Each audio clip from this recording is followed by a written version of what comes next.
Il est crucial de reconnaître rapidement les symptômes du cancer du côlon, qui est le troisième cancer le plus courant et le deuxième le plus mortel à l'échelle mondiale. La détection précoce de cette maladie peut faire toute la différence dans la prise en charge et le traitement efficace de cette affection potentiellement mortelle. En raison de sa prévalence élevée et de sa mortalité significative, le cancer du côlon représente un défi majeur de santé publique. Chaque année, un nombre important de personnes sont touchées par cette maladie, mettant en évidence l'urgence de sensibiliser le public à ses symptômes et à l'importance de la détection précoce. En reconnaissant rapidement les signes avant-coureurs tels que les changements dans les habitudes intestinales, la présence de sang dans les selles, les douleurs abdominales persistantes, la fatigue inexplicable, les ballonnements, la perte de poids inexpliquée, ou la sensation d'évacuation incomplète des intestins, les individus peuvent prendre des mesures pour obtenir une évaluation médicale prompte. Présentation des 7 symptômes d'alerte du cancer colorectal, un processus essentiel pour éduquer la population sur les signes précurseurs de cette maladie dévastatrice. Ces symptômes, s'ils sont détectés tôt, peuvent jouer un rôle crucial dans la prise en charge et le traitement rapide de la maladie, améliorant ainsi les perspectives de rémission et de survie des patients. Numéro 1. Changement dans les habitudes intestinales. Cela concerne toute modification inhabituelle dans la façon dont vos intestins fonctionnent. Par exemple, si vous remarquez soudainement que vous allez beaucoup plus ou beaucoup moins aux toilettes que d'habitude, si la consistance de vos selles change de manière significative, ou si vous ressentez une sensation d'évacuation incomplète après être allé aux toilettes. Numéro 2. Présence de sang dans les selles. C'est un symptôme qui peut être alarmant, mais il est crucial de le prendre au sérieux. Parfois, le sang peut être visible dans les selles, mais il peut aussi être invisible à l'œil nu et détecté uniquement par des tests médicaux. Si vous remarquez du sang rouge vif ou du sang sombre dans vos selles, il est important d'en informer votre médecin. Numéro 3. Les douleurs abdominales sont un symptôme courant et souvent non spécifique, ce qui signifie qu'elles peuvent être associées à de nombreuses conditions médicales différentes. Elles peuvent varier en intensité, en localisation et en caractère, allant de douleurs aiguës et lancinantes à des sensations sourdes et persistantes. Lorsqu'il s'agit de douleurs abdominales, la localisation peut également fournir des indices sur la cause potentielle. Par exemple, des douleurs dans la partie supérieure de l'abdomen peuvent être liées à des problèmes tels que les ulcères d'estomac, la pancréatite ou les calculs biliaires, tandis que des douleurs dans la partie inférieure de l'abdomen peuvent être associées à des problèmes comme les troubles intestinaux, les infections urinaires ou les problèmes gynécologiques chez les femmes. Il est important de noter que les douleurs abdominales persistantes, en particulier lorsqu'elles sont accompagnées d'autres symptômes tels que des changements dans les habitudes intestinales, des nausées, des vomissements, des saignements ou une perte de poids inexpliquée, doivent être évalués par un professionnel de la santé. Ces symptômes peuvent être le signe d'une condition sous-jacente grave, y compris le cancer colorectal. Le diagnostic des douleurs abdominales peut nécessiter une évaluation approfondie, comprenant un examen physique, des analyses de laboratoire, des examens d'imagerie tels que des échographies ou des scans, et parfois des procédures invasives comme une endoscopie. En fonction des résultats de ces évaluations, le médecin pourra déterminer la cause sous-jacente des douleurs abdominales et recommander un plan de traitement approprié. Numéro 4. La fatigue persistante et inhabituelle est un symptôme qui mérite une attention particulière, car elle peut être le signe d'un problème de santé sous-jacent, y compris le cancer colorectal. Cette fatigue va au-delà de la simple sensation de fatigue après une journée bien remplie ou d'une mauvaise nuit de sommeil. Il s'agit plutôt d'une fatigue qui persiste malgré le repos et qui peut être si sévère qu'elle entrave significativement la capacité d'une personne à accomplir ses activités quotidiennes normales. Dans le contexte du cancer colorectal, cette fatigue peut souvent être attribuée à l'anémie, qui est une condition caractérisée par une baisse du nombre de globules rouges ou de l'hémoglobine dans le sang. L'anémie peut survenir en raison de saignements internes provoqués par des tumeurs dans le côlon ou le rectum. Ces saignements peuvent être lents et persistants, ce qui entraîne une perte de sang chronique et une diminution des niveaux d'hémoglobine, essentiels pour transporter l'oxygène dans tout le corps. Lorsque les niveaux d'oxygène dans le sang sont bas en raison de l'anémie, le corps peut réagir en produisant une fatigue persistante pour compenser le manque d'oxygène. Cette fatigue peut être ressentie comme un épuisement constant, une faiblesse généralisée et une incapacité à maintenir un niveau d'énergie stable tout au long de la journée. Il est important de reconnaître que la fatigue liée au cancer colorectal peut être difficile à traiter uniquement par le repos, car elle est souvent causée par des facteurs physiologiques sous-jacents qui nécessitent une intervention médicale. Par conséquent, si vous ressentez une fatigue persistante et inhabituelle, surtout si elle est accompagnée d'autres symptômes potentiels du cancer colorectal tels que des changements dans les habitudes intestinales ou la présence de sang dans les selles, il est essentiel de consulter un professionnel de la santé pour une évaluation approfondie. En bref, la fatigue persistante et sévère peut être un symptôme alarmant qui nécessite une attention médicale. Dans le contexte du cancer colorectal, elle peut être liée à l'anémie causée par des saignements internes chroniques. La reconnaissance précoce de ce symptôme et la recherche d'une évaluation médicale appropriée sont essentielles pour un diagnostic et un traitement précoce du cancer colorectal. Numéro 5, le ballonnement. Imaginez-vous ressentir une sensation de plénitude, une distension dans votre abdomen, comme si quelque chose n'allait pas dans votre système digestif. Ces ballonnements peuvent sembler anodins, mais ils pourraient bien être le signe d'un problème sous-jacent plus grave. Si vous ressentez ces sensations de manière fréquente ou persistante, cela pourrait indiquer une obstruction partielle du côlon, peut-être due à la présence d'une tumeur. Les ballonnements abdominaux peuvent être dérangeants et inconfortables, mais ce qu'ils révèlent peut être encore plus préoccupant. Lorsqu'une tumeur commence à obstruer partiellement le côlon, elle peut perturber le flux normal des aliments et des liquides à travers le système digestif. Cela peut entraîner une accumulation de gaz et de sel dans l'intestin, provoquant une sensation de ballonnement. Ce n'est pas seulement le ballonnement en soi qui doit vous alerter, mais plutôt sa récurrence ou sa persistance. Lorsque vous remarquez que ces sensations se produisent fréquemment, voire constamment, il est essentiel de prendre au sérieux ce signe potentiel de trouble intestinal.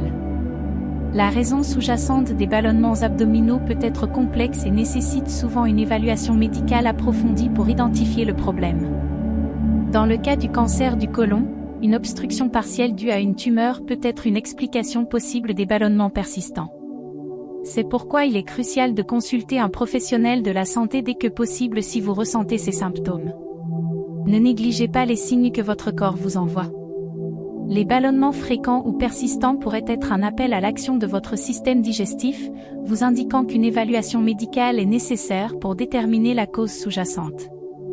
En reconnaissant ces signes précoces et en agissant rapidement, vous pouvez contribuer à une détection précoce et à un traitement efficace du cancer du côlon, améliorant ainsi vos perspectives de santé et de bien-être. Numéro 6, perte de poids inexpliquée.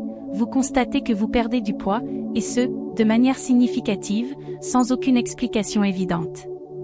Cela peut sembler étrange, voire inquiétant, surtout si vous n'avez pas intentionnellement modifié votre alimentation ou votre niveau d'activité physique. Cette perte de poids inexpliquée pourrait bien être un signal d'alarme de votre corps, vous indiquant qu'il se passe quelque chose qui mérite votre attention.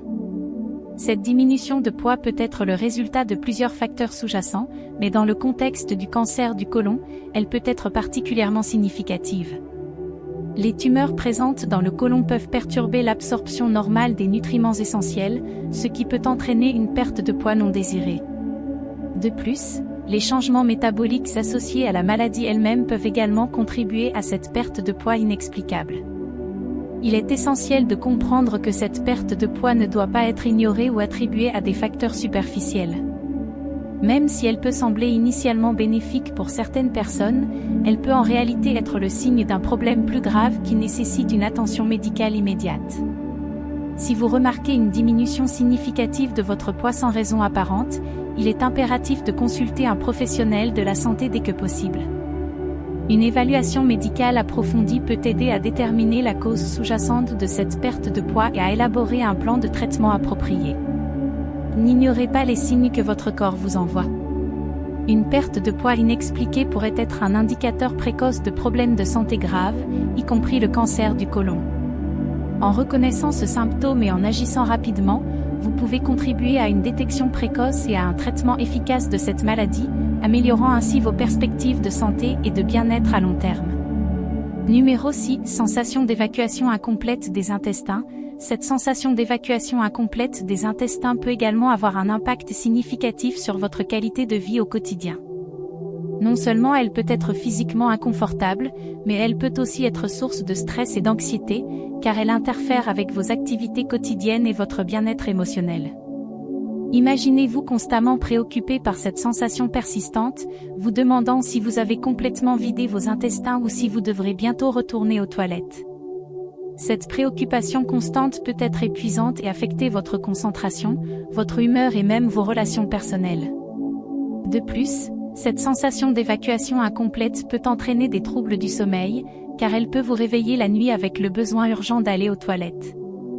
Le manque de sommeil résultant peut aggraver votre fatigue et votre irritabilité, contribuant ainsi à un cercle vicieux de symptômes qui affectent votre bien-être global.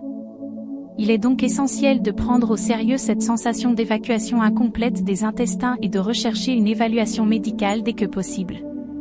Même si elle peut sembler être un symptôme isolé, elle peut être le signe précurseur d'une condition sous-jacente nécessitant une attention médicale immédiate.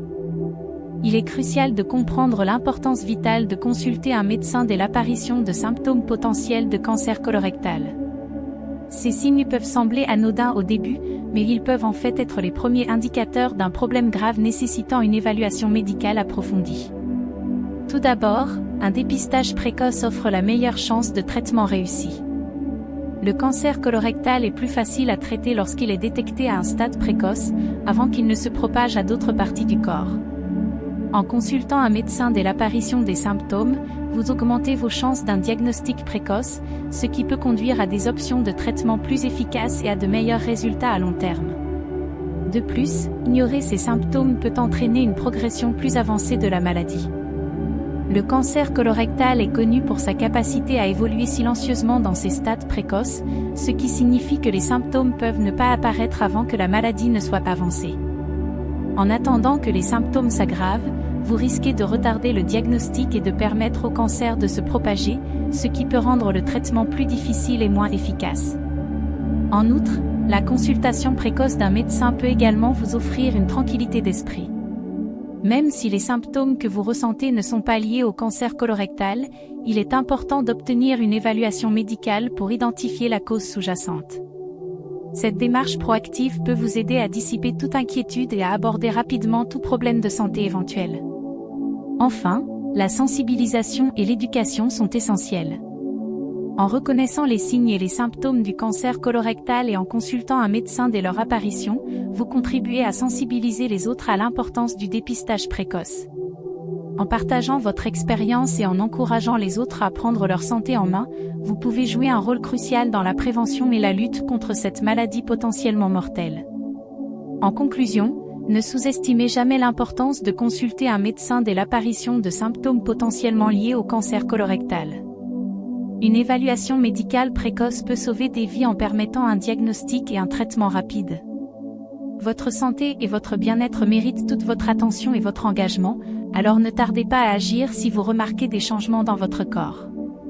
La discussion sur les facteurs de risque du cancer colorectal est cruciale pour sensibiliser le public aux différents éléments qui peuvent contribuer au développement de cette maladie. Parmi les facteurs de risque les plus importants figure l'âge. En effet, le risque de cancer colorectal augmente avec l'âge, avec la majorité des cas diagnostiqués chez des personnes de plus de 50 ans. Cette tendance souligne l'importance des examens de dépistage réguliers, en particulier chez les personnes âgées.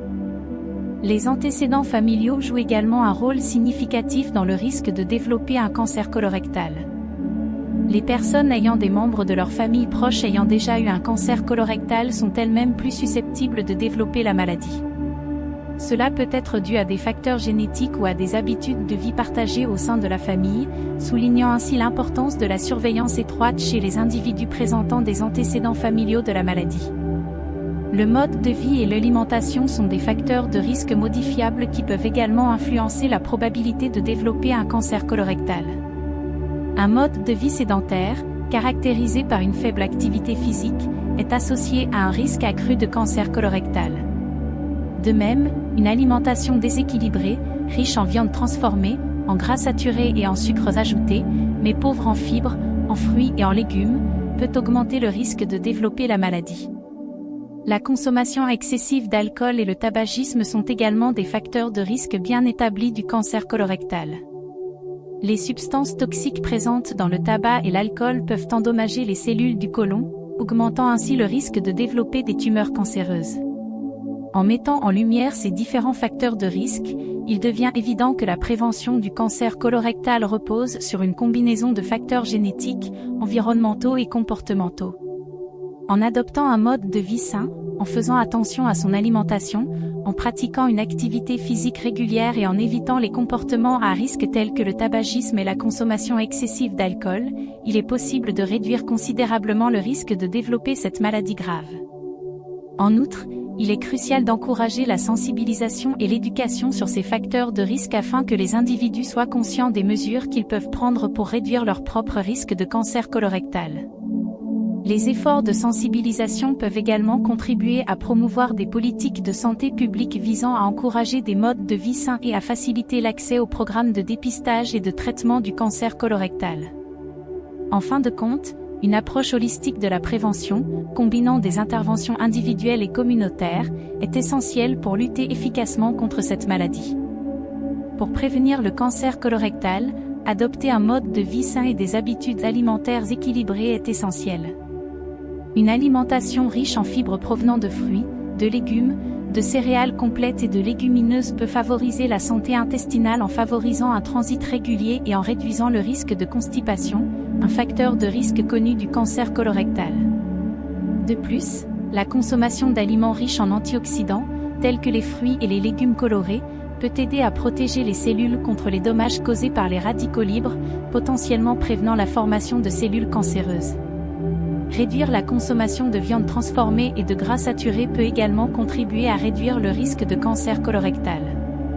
Les viandes transformées, telles que les saucisses, les bacons et les charcuteries, sont associées à un risque accru de cancer colorectal en raison de leur contenu en nitrites et en autres substances chimiques potentiellement cancérigènes. Privilégier des sources de protéines maigres, comme le poisson, la volaille et les légumineuses, peut être bénéfique pour la santé intestinale. L'exercice physique régulier joue également un rôle important dans la prévention du cancer colorectal. L'activité physique aide à maintenir un poids santé, à réduire l'inflammation, à renforcer le système immunitaire et à favoriser le transit intestinal, tous des éléments essentiels pour la santé intestinale et la prévention du cancer colorectal.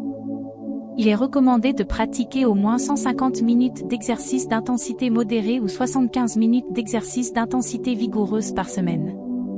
L'arrêt du tabagisme et la limitation de la consommation d'alcool sont également des mesures importantes de prévention du cancer colorectal. Le tabagisme est associé à un risque accru de développer de nombreux types de cancers, y compris le cancer colorectal, en raison des substances cancérigènes présentes dans la fumée de tabac. De même, la consommation excessive d'alcool peut endommager les cellules du côlon et augmenter le risque de développer un cancer colorectal. Enfin, le dépistage régulier à partir d'un certain âge est essentiel pour détecter précocement les éventuelles anomalies et permettre un traitement précoce. Les tests de dépistage, tels que la coloscopie, peuvent identifier les polypes précancéreux ou les cancers colorectaux à un stade précoce, lorsque les chances de guérison sont les plus élevées. Il est recommandé de discuter avec son médecin du moment optimal pour commencer les tests de dépistage en fonction des antécédents médicaux, des facteurs de risque et des recommandations nationales. En suivant ces conseils de prévention, il est possible de réduire de manière significative le risque de développer un cancer colorectal et de favoriser une meilleure santé intestinale tout au long de la vie. Si tu as trouvé cette vidéo utile, n'oublie pas de cliquer sur le bouton « J'aime » et de s'abonner à notre chaîne pour ne pas manquer nos prochaines vidéos sur la santé. Merci d'avoir pris le temps de regarder notre contenu, nous espérons qu'il t'a été bénéfique. À bientôt pour de nouvelles informations sur la santé.